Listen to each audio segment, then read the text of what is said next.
Hi, I'm Kaylin. The day I turned 25, my parents threw a party. Without me. They'd already used the $500,000 trust my grandparents left me to remodel their dream home. Then they changed the locks. My sister texted, "You're not family anymore. Don't come back." I stood there, on the porch I grew up on, locked out of everything I thought I belonged to. But when the truth surfaced, when I quietly walked back into that house with the real deed in my hand, their faces told me everything. Now tell me, what would you have done if the people who raised you were the ones who robbed you blind? Before we dive in, what time are you listening, and where from? Drop a comment below. Let's begin. I pulled into the driveway just as the sky shifted into that soft amber that only early fall in Illinois can offer, where the leaves burn crimson on the edges, but the air still holds the memory of summer. My car door creaked as I stepped out, my travel bag in one hand and a small canvas tucked beneath my arm. 10 days away, upstate at an artist residency. I thought maybe they'd be proud. I'd painted something I wanted Mom to see. It was a still life, but more than that, it was a memory of us, of the kitchen light hitting the old ceramic bowl. I thought she'd see what I saw. I thought she'd get it. I walked up to the front door, the porch light already flickering on from the motion sensor. My fingers reached automatically for the key that had always worked until it didn't. It stopped cold, refusing to turn, as if the lock itself rejected me. I tried again, slower, firmer. I even jiggled it like Dad used to. Still, nothing. I stepped back, confused, and rang the doorbell. Once, twice. I waited, hearing nothing. No shuffle of footsteps, no bark from Bailey, the family dog. Just wind and the sound of leaves crunching as I stepped around to the back gate, hoping maybe someone left it unlocked. It wasn't. My phone buzzed. I pulled it out, hoping for a missed call or a, "Sorry, we're out. Back soon." But it wasn't that. It was a message from my sister. "Don't come back. You're not family anymore." Below it was a picture. My own house, this house, with a close-up of the new lock. The caption underneath? "Freeloader proof." My vision blurred before I even realized I was crying. I sank to the curb, the canvas still in my hands, digging into my side as I tried to steady my breathing. I stared at that message, reading it again, and again, and again. My fingers shook, but not from the cold. From the sudden realization that something I thought could never be broken had been shattered without warning. I sat there for, I don't know how long, the dusk folding in around me like a tide, and in that quiet, the memories crept in, relentless. It had been a year since Grandma passed. She left us a good sum, $500,000 split between me and my sister, but when the idea came to remodel the house together, it felt like the right thing. "This is for all of us," my mom had said, smiling with that same worn apron tied around her waist, "an investment in our future." I believed her. I believed all of them. I signed over my share without blinking, thinking I was building something solid. A home. A legacy. What a joke. They'd taken that money, fixed up the house, and then fixed me right out of it. And yet, what hurt more wasn't even the money. It was the silence. The cowardice of a message instead of a conversation, the way they all went quiet and let a text do the breaking. I shifted my weight and caught sight of the porch window. It was glowing warm inside. Familiar shapes passed behind the curtains, shadows I knew by heart, my family, my blood, laughing, moving on, living, without me. I remembered a moment, not long before the lockout. We were having dinner. Mom had served stew in that old green ceramic bowl she refused to throw away. It had a crack down the side. I noticed it and pointed it out. "You should replace it, Mom," I said, trying to be gentle. She looked at me hard. "You should be grateful you have a bowl to eat from." It was sharp, meaner than usual, but I let it pass, thinking she was just tired. I see now, it was the first warning shot. That crack was never about the bowl. It was about how they saw me. The street lamp buzzed to life above me. I stood slowly, brushing dirt off the back of my jeans. Across the road, Mrs. Lavelle stood behind her storm door, her arms crossed. Our neighbor for 20 years. She saw me. Our eyes met. But she didn't wave, didn't come out. She just turned off the light and pulled the curtain closed. That silence echoed louder than any insult. I wasn't just locked out of a house. I was being erased. I looked down at the canvas in my hand. My still life. Useless now. I walked slowly, aimlessly, letting my legs move even when my mind couldn't. My world had shifted. And so had I. The girl who came home that day, naive, hopeful. She didn't survive the evening. Yeah, I didn't have a plan. I didn't even have a bed. But I had myself. And a car with half a tank of gas. That night, I parked behind a church dumpster and curled up in the back seat. The wind rattled the windows gently, like fingers testing for weakness. I stared at the ceiling, clutching the canvas to my chest. And a question took root in my mind. Quiet. Terrifying. If I wasn't their daughter anymore, who was I now? I didn't really sleep. You can't. Not behind a church dumpster with your knees tucked to your chest and your coat pulled up over your face to block out the security lights. My back ached from the passenger seat, and the air had turned so damp, it felt like I was breathing in someone else's sadness. By 5:30 a.m., I gave up trying. I turned the key in the ignition to get a bit of heat and stared at the condensation clinging to the windshield like a question that had no answer. The town library didn't open until 7. I found it on my phone, still 28% battery left, and drove slow, hoping to stretch out the silence. The parking lot was empty when I got there. A few squirrels danced across the sidewalk, and somewhere nearby a garbage truck hissed and groaned. I sat on the curb, still holding the canvas I hadn't had the nerve to throw away. The same one I'd brought home thinking maybe, just maybe, it could go up on the hallway wall. Maybe my mom would have smiled and said, "Look at you." Maybe my sister would have nodded with that sideways grin and muttered, "Finally doing something real." Instead, here I was, freezing on concrete, waiting for a librarian to unlock the door so I could pretend to belong somewhere again. When they did unlock the door, I was first in. I went straight to the far corner, away from the main desk. I pulled out my phone to check the time, and that's when it lit up. There it was, a group message. Family Core Chat, it read. The icon was a photo from last Thanksgiving. I wasn't in it. 3 names, Mom, Dad, my sister Celeste, and me. I hesitated before opening it. Then I tapped once, just once. Celeste. She's always been like this, never pulls her weight. Mom. I'm tired of walking on eggshells. She expects praise for doing the bare minimum. Dad. We gave her everything. This is how she thanks us? Taking from the family and playing victim? I didn't breathe for a moment, just sat there, staring. There was one more message, from Celeste again. We should have changed the locks sooner, honestly. The silence of the library pressed in from all sides. A kid nearby coughed, a chair squeaked, and yet none of it registered, not above the words on that screen. Ungrateful, victim, took from the family. I had never asked them for a dime, not once. 8 months ago, when I sold that painting, a moody landscape that somehow ended up in a collector's hands for $180,000, I thought it was the start of something. A door cracking open. I didn't blow the money. I sat down with my parents. I showed them my plan. Apply for early access to the inheritance Grandma had left us. Use the money, $500,000 total, to seed my own art space. A little gallery, modest, focused on new voices. That dream had a name, West Window, for the sunlight in Grandma's kitchen that always lit up her orchids. My mom smiled, but her eyes clouded. "Sweetheart," she said, "we need to talk about the house first." My dad had nodded solemnly. "The roof's a mess. Pipes are leaking. And that kitchen? It's from 1982. You've seen the stove." Celeste didn't say much, just sipped her wine and looked bored. "It's for all of us," Mom added. "You'll still have your space.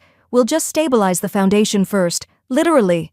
I remember hesitating, asking about paperwork. "Oh, come on," Dad chuckled. "We're family. No need for that." I signed the transfer form a week later. No lawyer, no witness, just a handshake and a thank you. Now, 8 months later, I had no home, no gallery, no legal trail. Just their words, ungrateful, sponging, unworthy, buzzing in my ears like a swarm of flies. I opened my email, hoping, just hoping, I'd saved something, an old thread, a PDF, but the inbox was clean. I had trusted them, completely. Restless, I started typing random variations of their names into Google. A newsletter popped up, something called Suburban Style Central, a renovation blog for Midwestern homes. The headline caught my eye, Family's Dream Kitchen Comes to Life, thanks to daughter's faith. I clicked. There was a photo of the new kitchen, white quartz, imported Italian marble counters, soft close drawers, chrome finishes. It looked like something out of a luxury catalog. The caption underneath, with a generous gift from our daughter Kaylin, we finally brought our dream to life. Her belief in us means the world. I stared at the screen so long it dimmed. Belief in us. No mention of what I gave up. No mention of what I lost. They'd turned my sacrifice into a photo op, my dream into their backsplash, and somehow I was the ungrateful one. I sank into the plastic library chair, rubbing my forehead with both hands, not because I regretted helping. I didn't. What broke me was how little they thought I'd notice, how easily they'd rewritten the story. I wasn't their daughter anymore. I was a problem solved, a faucet tightened, a receipt filed. I'd made mistakes, yes. I should have hired an attorney, kept copies, had a backbone. But when you grow up in a house where "we're family" is used like a magic spell, you stop asking questions. You believe, you trust, and then, one day, you wake up behind a dumpster, reading messages from people who once tucked you in. I shut the browser and opened a document instead. Slowly, I started pulling my bank records. I printed the ones that still listed me as the sender. It wasn't much, but it was something. My hands trembled, not from fear this time, but resolve. Outside, the sky had brightened just enough to paint the sidewalk pale blue. I gathered the pages into a folder. I didn't know what I'd do next, but I knew it had to start with truth, because I didn't just want my money back. I wanted my name back. By late afternoon, the air had turned heavier, even though the sky was clear. I sat in the corner of a coffee shop, the kind where no one talks to anyone, nursing a bitter cup that had long gone cold. That folder from the library still sat in my tote, but I hadn't opened it again. I didn't need to, not yet. My mind was already sprinting ahead of me. I stared at my phone screen for a long time, the message already typed out. Hey, Mom, would it be all right if I stopped by today to grab the last of my things? Just a few clothes, she responded within seconds. 10 minutes. No drama. I wiped my hands on my jeans and stood. That response, I could hear her voice in it, dismissive, clipped, like she was doing me a favor just by answering. My heart was already beating faster as I headed toward the car. The drive back didn't take long. Muscle memory still guided me through every turn in that neighborhood, even though the idea of calling it home now felt like calling a bruise a badge. I parked down the street, out of habit. I didn't want any of the neighbors spotting my beat-up car in their manicured cul-de-sac. When I walked up the steps, my mother was already waiting inside, framed in the window like a still life that hadn't moved since I was 16. She didn't come to the door, didn't wave. Just turned and walked back toward the living room. The front door wasn't locked. Inside, everything looked polished, cold, sterile almost. The giant photo wall was gone, replaced with neutral prints you'd see in a dentist's office. The couch I helped reupholster one summer? Gone. Replaced with something modern and soulless.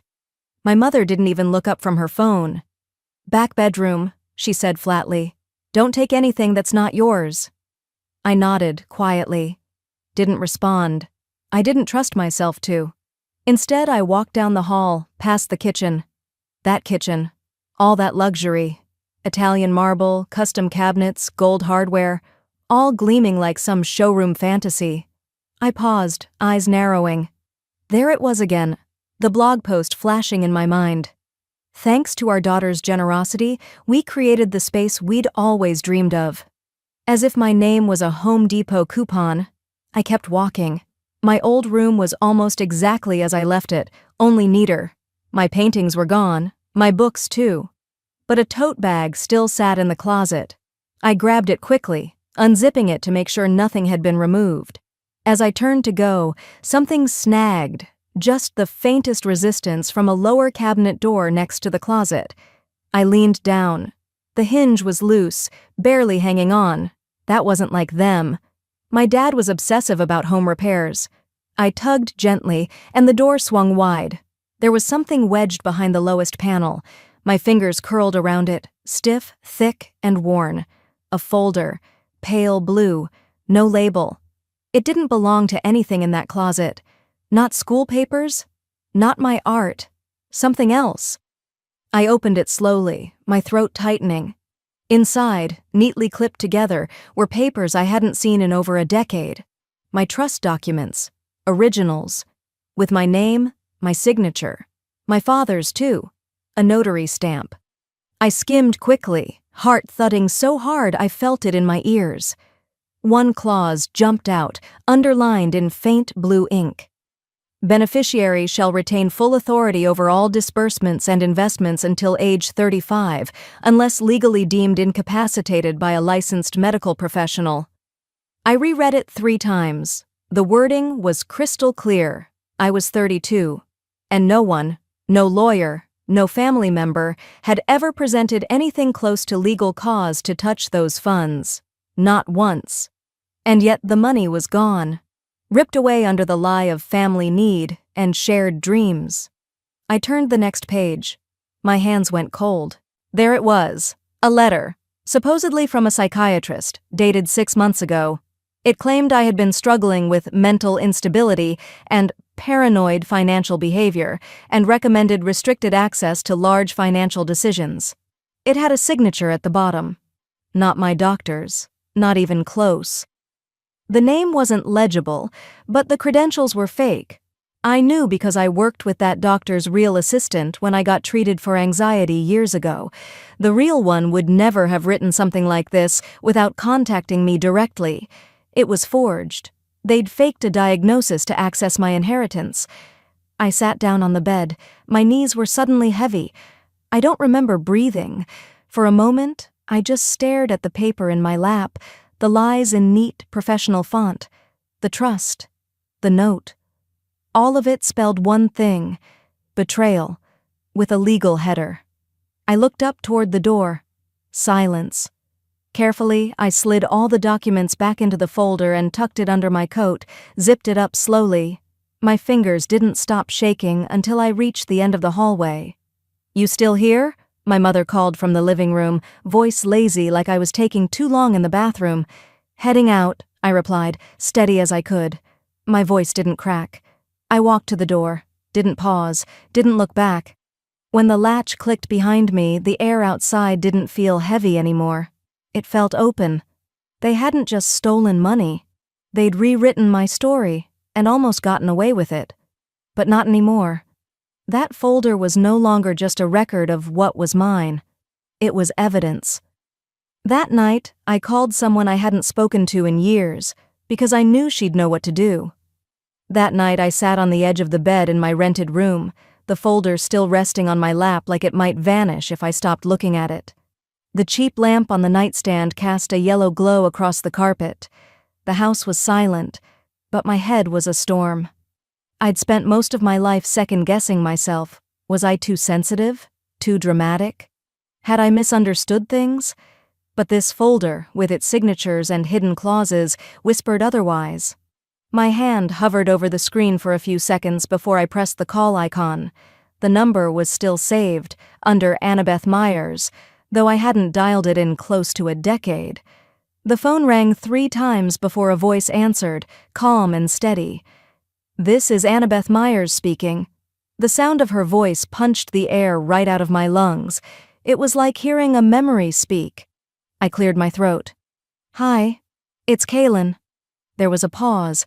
Then, soft, "Kaylin, I was wondering when you'd call. I hadn't expected that, not the warmth, not the lack of judgment, just someone waiting, like she knew I'd eventually show up with broken pieces in hand. "I found something," I said, "and I think I need your help." She didn't ask questions right away, she just listened, as she always did. "I remember the last time I saw you," she said eventually. "At your aunt's memorial, you barely spoke." Everything felt heavy, I admitted, like none of it made sense without her. Annabeth let out a quiet sigh. "Your aunt told me to expect this one day, not your call, but that your parents would try something." I sat up straighter. "She told you?" "She warned me," Annabeth said. "She loved you fiercely, Kaylin, said you saw the world differently, that you had a softness your parents didn't know what to do with. She said if they ever got desperate, they might treat your trust not as protection, but as leverage." Tears blurred my vision. Not sobbing kind of tears, just quiet ones, like water finally finding the edge to spill over. "I thought I was imagining it all," I whispered. "You weren't. And she left you something." I leaned back into the pillow, letting the ceiling catch my stare. "Do you remember that student art show?" I was 19.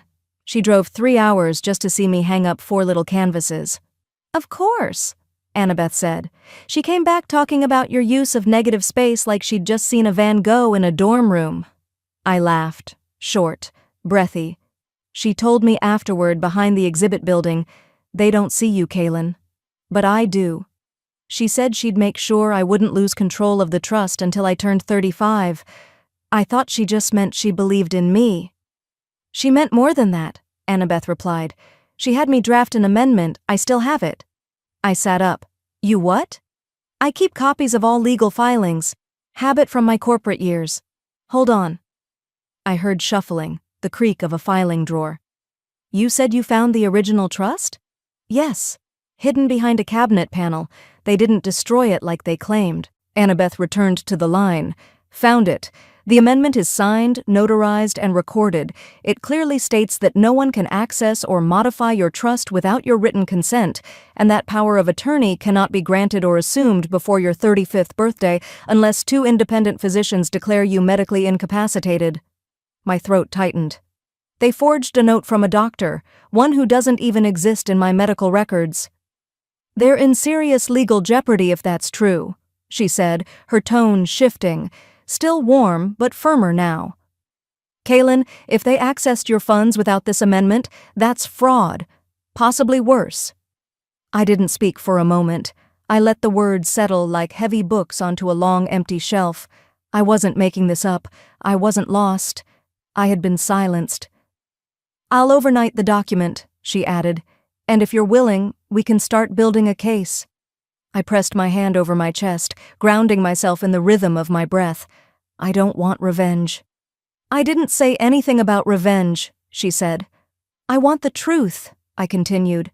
"Out in the open, not for them, for me, for who I used to be before I let them rewrite everything." There was a pause, then gently, "Then let's give it to them." The call ended. I sat there in the quiet again, but it felt different now. Not hollow, not paralyzed, just clear.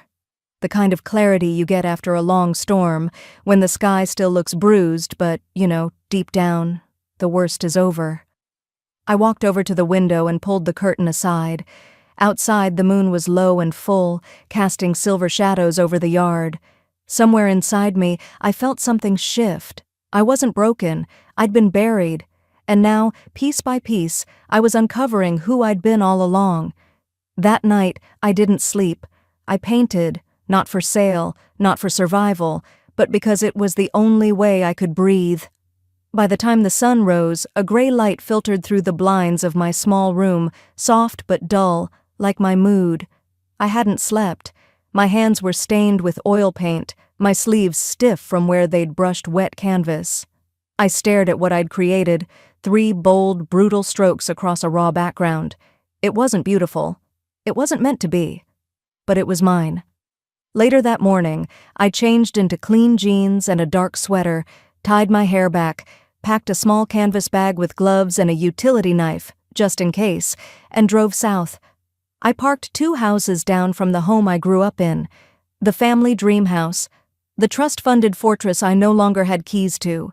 Its beige exterior was still the same, but the flowers out front had been replaced. Bright, curated, lifeless. I sat there a moment, heart hammering. My name was still on the trust deed, and yet I had to knock on the door like a stranger. When I stepped up onto the porch, my reflection stared back from the glass panel beside the front door, older, leaner, sharper than the girl who used to sneak in after curfew. Before I could second-guess myself, I pressed the doorbell. A few seconds passed. Then the door creaked open, just a few inches. "Oh," my mother said, eyebrows lifted in practiced surprise. "Didn't expect you to come back." I forced a smile. "I just came to pick up the last of my things." She hesitated, then opened the door wider. "Of course. Well, you're here now." As I stepped in, a gust of lemon-scented cleaner and something synthetic hit my nose. Everything looked staged. Fresh paint, polished tile, not one personal item in sight. It felt like an open house, not a home. "Dad's in the kitchen," she added. "He can walk you through where we stored the boxes." I followed the faint murmur of ESPN into the open concept kitchen. My father looked up from a cup of black coffee and the newspaper. "Kaylin," he said, voice clipped, "we were just talking about the new kitchen. Granite countertops. Imported. Want to see?" "I'm good, thanks." But that didn't stop him from gesturing around like a real estate agent too proud to hide it. My brother entered from the den, grinning. "You gotta see the media room, Kyle. We've got surround sound, 4K, everything, and a whole wine fridge built in." "I'm really just here to grab a few things," I replied, trying to keep my voice steady. Sure, he said. "But hey, might as well see what your money helped buy, right?" I didn't respond. My gaze drifted toward the living room wall, where family portraits used to hang. They were gone. No baby photos, no high school graduation picture, no traces of the girl who used to live here. I moved down the hallway quietly, almost instinctively. That was when I saw it. Framed in a delicate brass border, spotlighted with perfect lighting, hung one of my original oil pieces, an abstract swirl of copper and crimson. It was unmistakably mine. I'd painted it during my senior year at Parsons. 2 more hung beside it, one a stark monochrome reflection of grief after Aunt Rena's funeral, and another, a bold, chaotic landscape I created the night I decided not to return home for Thanksgiving. My breath caught. Each piece had a small, museum-style placard beneath it. "Kelsey Tran," the tags read. "Mixed media. Private collection." My fingers curled involuntarily. I stepped back into the living room. "Mom," I called out, voice like ice. She appeared, feigning innocence. "Yes, honey?" "Why are my paintings on the wall, with Kelsey's name on them?" Before she could answer, Kelsey strolled in from the backyard, smoothie in hand, sunglasses perched on her head like some kind of influencer ready for a shoot. "Oh, that," she said, like we were talking about throw pillows. "Well, we had to make the place more presentable for showings, and let's be honest, no one would care if it was yours." I stared at her. "Excuse me?" "You left, Kaylin," she continued breezily. "You disappeared. You didn't want them. And honestly, I have a bigger following. Art matters more when people see it." My mother chimed in, trying to smooth things over. "It's just a name on a little plate, sweetie. Don't be so sensitive." "It's not just a name," I whispered. "It's my life." I turned and marched up the stairs to the attic. My heart pounded in my ears. The door creaked as I pushed it open, revealing dusty bins and a few taped-up boxes. I found the portfolio I'd left here 2 years ago. It was lighter than I remembered. I pulled it open. Only half the canvases remained. 2 of my favorite pieces, gone. I reached for the journal I used to sketch ideas in. The pages were ripped, violently, some slashed through with pen. My hands trembled. I kept digging. Beneath a stack of old magazines, I found a folder. Inside, a storage invoice from 6 months ago, signed in my brother's handwriting, 2 pieces sold, under the name Kelsey Tran.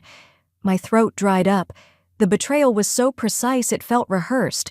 They didn't just take my name, they took my voice, my history, my art, and they paraded it like it was theirs to rearrange. I snapped photos, close-ups of the framed art, the name plaques, the invoice. Then I stepped outside onto the porch, the sun now hanging high over the roofline. I typed out a message to Annabeth, found 3 stolen pieces, misattributed, sold without consent, invoice enclosed. Then I attached the photos. "We're done playing nice," I wrote, and hit send. Back in my car, I pulled out my laptop, opened a fresh folder, named it Exhibit A. The fight had started the moment they erased my name, but now I had proof. As I pulled away from the curb, the wind whipped through the open window. "If they wanted a war," I whispered, "then they should have remembered. I know how to finish what I start." The wind had cooled by the time I reached the sidewalk. I didn't look back at their porch, not once. The weight of betrayal had shifted from sharp to heavy, settling in my chest like wet concrete. When I got home, I didn't turn on the lights. I just sank into the floor between half-unpacked boxes, shoes still on, purse still hanging from my shoulder. My breath felt shallow. I'd thought seeing my name erased was the worst. I was wrong. The apartment was quiet except for the ticking wall clock and the occasional groan from the radiator. I didn't even make it to bed. Just curled up against the base of the couch, wrapped in a throw blanket I hadn't unpacked since the move. Sleep wasn't coming. At 3:04 a.m., the soft buzz of my phone made me flinch. I pulled it from my back pocket with sluggish fingers. One unread email. Subject line, "You need to see this." The sender's name flickered in my mind like a candle barely lit. Elise Jensen, Dad's old assistant. We hadn't spoken in years, not even when he passed. I hesitated, then tapped. 12 email threads, each one time-stamped between 2017 and 2019. The first line I read made my stomach drop. "We've confirmed Kaylin's artwork is compelling enough to secure the donor's attention. We'll continue using her name while she's on sabbatical." I blinked, read it again. On sabbatical? I was scraping together rent and selling prints in flea markets. No one had ever asked me if my name could be used. My fingers trembled as I scrolled. There they were, my mother, my brother, my sister, emailing with grant committees, negotiating art foundation donations, leveraging my early exhibitions, my awards, even photos of my work to pitch their Family Legacy Arts Initiative. My chest tightened with each sentence. A reply from my sister read, "She hasn't contacted us in years. She's reclusive. We'll represent the family for her." Another from my brother joked, "If this works, we can finally redo the kitchen without dipping into savings." Then one from my mom. Just 9 words, but they carved through me like broken glass. "Kaylin doesn't need money. She's not good with it anyway." I froze. And below that, my sister again. "And if she finds out?" The reply, "She won't." That was it. The line. The final tear in something already paper thin. I dropped the phone. My breath quickened. My throat ached. A part of me wanted to scream, but no sound came. Only a whisper that didn't feel like mine. They planned it. All of it. My eyes darted toward the corner of the room, toward a narrow bookshelf where an old sketchbook leaned. I stood, legs stiff, and reached for it. As I did, it slipped from the shelf and burst open on the floor, pages scattered like feathers from a pillow. My knees buckled, and I collapsed beside the mess. On one page was a drawing I'd made the week Dad stopped returning my calls. I'd titled it Pause. At the time, I thought he was sick, distracted, maybe grieving something I couldn't name. Now I wondered if he'd known exactly what was happening, and if he did, why didn't he stop it? For a while, I just sat there, the weight of the emails, the memories, the unanswered questions pressing against my ribs like a vice. Maybe they were right. Maybe I was disposable. Maybe all I ever was to them was useful, until I wasn't. I pulled my laptop onto my lap, opened my files, hovered over the folder labeled Everything. Sketches, client lists, grant applications, digital portfolios. I moved my cursor to the delete button. Then I saw it. Tucked under my second monitor, bent at the corner, was a photo from 15 years ago. Me kneeling next to a boy at an outreach art event. His shirt too big, smile even bigger. I remembered his name like a breath. Elijah. I'd spent months mentoring him. Taught him how to mix oils, how to see shapes where others saw mess. I remembered how he ran to me with his first finished painting, shouting, "I did it! You said I could and I did." Elijah. I grabbed my phone, scrolled to old voicemails. There it was, his voice from 3 years ago. "Kaylin, I got into Pratt. You were the first person who ever believed in me. I owe you everything." I closed my eyes, and something in me steadied. I didn't need them. I never did. And I sure as hell wasn't going to let them rewrite the story I bled for. I opened my email again, downloaded every thread, printed every page, highlighted the lines that mattered. Then I took a black Sharpie and wrote across the top page, Exhibit B. I wasn't doing this for revenge anymore. This was about truth, about reclaiming what was mine, the story, the name, the work, all of it. I turned off the printer, let the silence settle again, and whispered to the night. I didn't want revenge anymore. I wanted truth, and I knew just where to start. By the time I stepped into the lobby of the California State Arts Foundation, the morning sun was already pressing hard through the glass walls. I hadn't slept. My body felt like stone, but my mind was on fire. No more pacing around my apartment. No more quiet crying into my pillow. It was time. I walked straight up to the reception desk, clutching the folder I had labeled with 3 words: fraud, family, federal. The woman behind the counter glanced up. She hesitated when I handed it over. "Are you Kaylin Monroe?" she asked, brows raised. I nodded once. She stared at the label, then called security, twice, to verify my appointment. I didn't flinch, let them double-check, let them try to stall. The moment she cleared me, I simply said, "This file contains evidence of federal arts grant fraud. My name has been used illegally. I'm here to speak with your director." 5 minutes later, I was led down a hallway lined with award plaques and abstract sculptures I knew too well, because half of them were based on my early designs. No credit, no signature, no consent. The boardroom was cold, overly bright, and sterile. 5 people sat in a curved line behind the long table, 2 women, 3 men. A silver pitcher of water sat untouched in front of them. One of the men gestured for me to sit. "Ms. Monroe," the director began, polite but wary, "we received your request. Would you mind explaining what you've brought us?" I opened the folder and slid the first few documents forward, photocopies of emails, grant approvals, my old sketches, and screenshots from the Foundation's public archives. "This," I said evenly, "is proof that for over 6 years, members of my family have submitted applications using my portfolio, my academic credentials, and even my exhibition titles. They told you I was on sabbatical, when in reality I was being pushed out of the family business and cut off financially." They leaned in. One woman narrowed her eyes as she scanned the email where my mother had said, "Kaylin doesn't need the money. She's emotionally unstable anyway." A man to her left muttered, "Why didn't we cross-verify this?" "Because you trusted them," I said softly.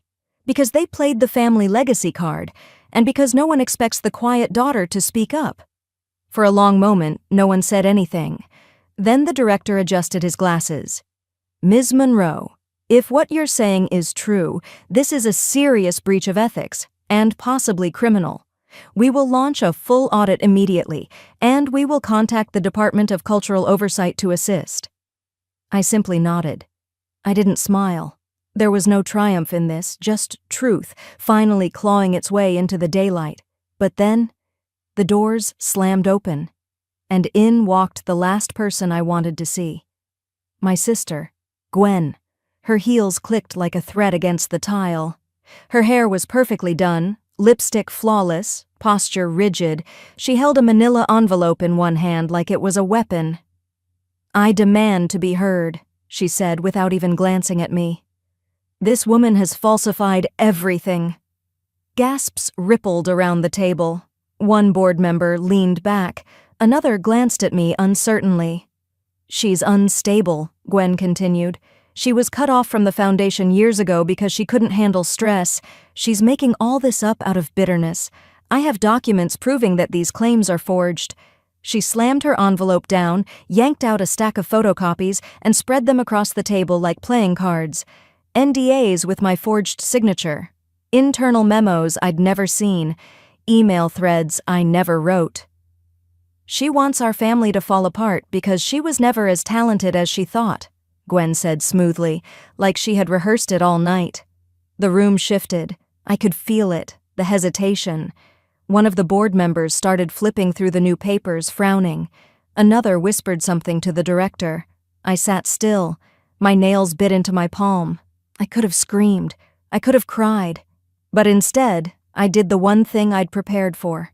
Without saying a word, I reached into my purse, pulled out my phone, and tapped twice. "Here," I said quietly, "is the time-stamped backup of my original digital files, sketches, designs, and grant drafts, metadata included." They watched as I placed the phone gently in front of them. "And this," I tapped again, "is a video message from Elise Jensen, my late father's assistant. She explains exactly how the family misused my work, forged documents, and concealed the fraud." The director clicked play. Elise's voice, shaky, tired, but clear, filled the room. "Kaylin never knew. She was left out deliberately. I kept records because I feared one day she'd need them." My sister stiffened. Her lip curled. I didn't even look at her. When the video ended, silence returned. Heavy. Uncomfortable. Then the director looked at Gwen. "Do you have anything else to add?" She didn't speak. She only gathered her envelope slowly, tucked the loose pages back in, and turned toward the door. But just before leaving, she paused beside me. I felt her lean in, and in a voice only I could hear, she whispered, "You think this ends here? You have no idea what you've started." Then she walked out, heels clicking like a countdown. She left in silence, but not before whispering something that would change everything. "You were never supposed to find that folder," she had said, low and sharp, like a blade held against my ribs. It wasn't anger in her voice, it was fear. I sat on the edge of my bed that night, the folder open on my lap, heart racing like I was back in high school again, bracing for another blow from the people I once called family. It took hours to go through it all. Every page was handwritten, some in familiar looping script. My father's shaky hand near the end, and some not his. There was a deed tucked between notebook paper and old receipts. It wasn't signed, but it clearly referred to the original family home, our grandmother's house, meant to be transferred into my name. It never happened. Then I saw the banking slips, early deposits, made out to a fund titled in my full name, meant for long-term holding. But the trail abruptly ended. A few pages later, my breath caught. There it was. A trust fund registration with my name, crossed out. In blue ink, someone had written my sister's name on top. The pen strokes were aggressive, the kind you make when you're covering a mistake, not correcting one.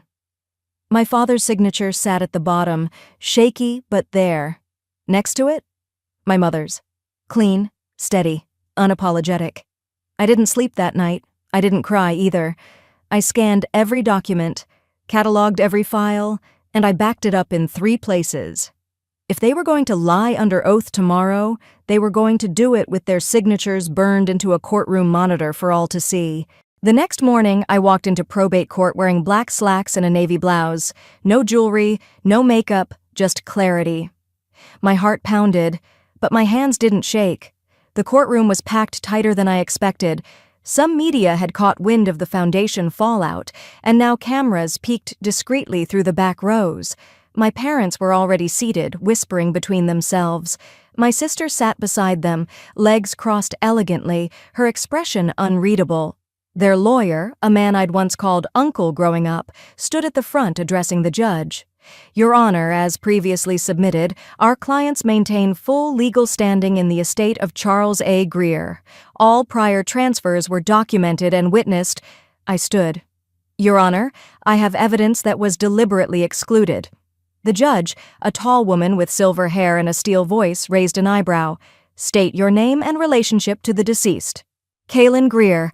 I am his eldest daughter. And what I'm about to show you was never supposed to come to light. Permission granted, I approached the clerk and handed her the folder and 2 USB drives. Within moments, my scans appeared on the monitors behind the judge. I pointed to the unsigned deed. This was the original plan, I said. The house was to be transferred to me, per discussions and early filings initiated by my father. It was never finalized because shortly after this he was hospitalized. A wave of murmurs rippled through the room. And this, I added, clicking to the next page, is the trust fund originally opened in my name. The next slide silenced even the murmurs. Here, I continued, is the altered registration. My name, visibly crossed out, replaced by my sister's. Same fund, same ID number, but no legal amendment, just ink and pressure. The judge narrowed her eyes. Ms. Greer, are you suggesting forgery? I'm not suggesting anything, I said, voice calm. I'm stating this document was never legally amended. The changes were made by hand, with no witness, no notary, and no filing with the probate office. The judge turned to the estate lawyer. Mr. Holcomb, would you like to respond? He cleared his throat. Your Honor, the family made internal arrangements. These documents may reflect intentions that evolved with time. I cut in, steady. Then let's hear your own words about those intentions. I pulled my phone from my pocket and connected it to the speaker system. The recording played clearly. Holcomb's voice came through, unmistakable. Just swap her name. She'll never see the papers. She was never the type to dig. Just do it. There was a pause in the room that hung thick and ugly. Holcomb stammered. That was taken out of context. I was under pressure from whom? The judge asked. He looked down. My mother shifted uncomfortably, and my father wouldn't meet my gaze. My sister kept her face still, but her fingers curled tightly around the bench. My voice didn't rise, but it didn't falter either. My parents pressured him. I'm not here for revenge. I'm here because truth matters. My father once told me, family protects each other. I believed that. But now I see, protection was never for me. It was from me. My mother whispered something sharp, trying to protest, but the court reporter's fingers didn't miss a beat. The judge raised her hand. Enough. She looked directly at my parents. This court will issue a formal injunction. All current distributions from the estate are suspended. A forensic audit will begin immediately. Furthermore, based on the audio presented, we are referring this case to the district attorney's office for potential fraud investigation. I heard my mother gasp. My sister's expression cracked just for a moment. My father let out a breath that sounded like shame. I gathered my things, heart pounding but chest lighter than it had felt in years. As I turned to leave, the judge's voice rang out one more time. Ms. Greer. I stopped. She said, you may want to stay for what comes next. This next ruling may bring more than just closure. I was halfway to the courtroom doors when the judge's voice cut through the room like a sudden wind.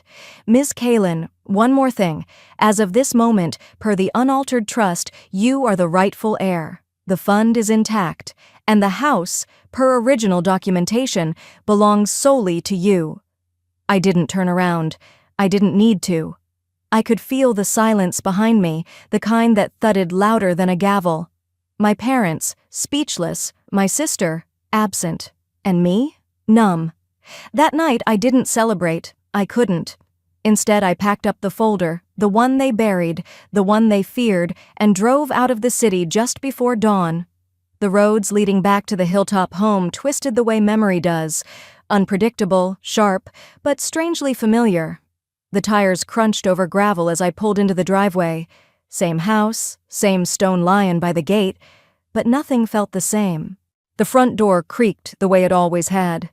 Inside, the air was stale, like it had been holding its breath for years. The hallway lights flickered once before going out completely, so I walked room to room with sunlight guiding my steps. Every space held a memory and a shadow. My father's favorite recliner still faced the television, just where he'd left it. The kitchen still had that faint scent of cinnamon toast from when I was 10. But there was no warmth here, only remnants. I opened the drawer in the den, the one with the broken handle. Behind a stack of faded receipts, I found it. My 4th grade photo. The one Mom said had been lost in the move. My smile in the picture was toothy, bright, oblivious. I stood there staring at that little girl, wondering how many times she'd been erased to make room for someone else. For the rest of the afternoon, I wandered from room to room, deciding what would stay and what had to go. It wasn't bitterness, just clarity. By dusk, I sat on the back porch with a legal pad and a quiet decision. A week later, the contractor arrived, and not long after, so did a local nonprofit director named Regina. We stood at the foot of the staircase while I explained what I wanted. Half the house will stay private, but the east wing, I want it opened up, turned into a creative center for kids aging out of the system. Art, books, music, mentorship, a place that says, you matter, even if no one ever told you that before. Regina blinked, clearly not expecting that. You sure? This place could sell for millions. I'm sure, I said. No one should grow up thinking love is something they have to earn. Word spread fast. Neighbors talked. Some clapped behind closed blinds. My sister vanished from every online platform within days. My parents? They issued a short, cold statement to the press. No comment. That was fine. I didn't need one. When a reporter showed up at the gate asking for my side, I smiled and said, I just wanted peace. 2 days later, as the final paint dried and kids started to trickle into the space, I was organizing a shelf of sketchbooks when I opened a small moving box marked Kaylin Garage. At the bottom was the jar, the one filled with ocean sand. I had given it to my parents when I left for college, a simple gift, for the days you forget the sea. They'd kept it, tucked away, forgotten. I carried the jar into the new youth wing and placed it on the windowsill. The ocean glittered faintly in the distance beyond the trees. I whispered, maybe one day you'll remember this, and the daughter you still had. Behind me, a girl no older than 12 sat cross-legged with a pencil and sketchpad. She glanced up at me, then smiled, wide and curious.